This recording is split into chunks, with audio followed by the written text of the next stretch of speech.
Well, with 4 days left until the July 9th trade deadline, we have a deal with Vietnam. The headline numbers are 20, 40, and 0. Let me explain. The 20%, that's fairly easy. Anything coming from Vietnam into the United States get taxed at 20%. Where does that really put us? Well, it was at 46% on Liberation Day. That dropped down to 10%. Now it's sort of settled 20%. Bad news is that everything from Vietnam just got a lot more expensive. The good news is at least operators can sort of understand what their actual cost is going to be from products and goods from Vietnam into the United States. The 40% has to do with country of origin rules, meaning you can't just take product from China, bring it into Vietnam, repackage it, and send it to the US. That will be tariffed at 40%, and more on that in a bit. The 0%, that's from all the US exporters trying to access the Vietnam market. That's going to be tariffed at 0% by Vietnam. Seems like a big win.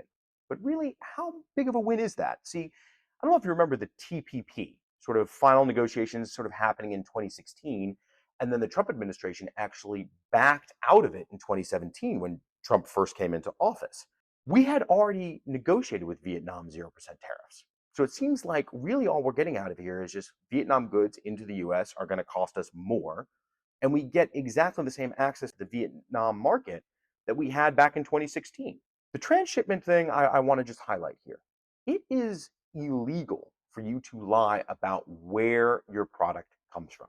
If it comes from China, you have to say it comes from China. If it comes from Malaysia, you have to say it comes from Malaysia.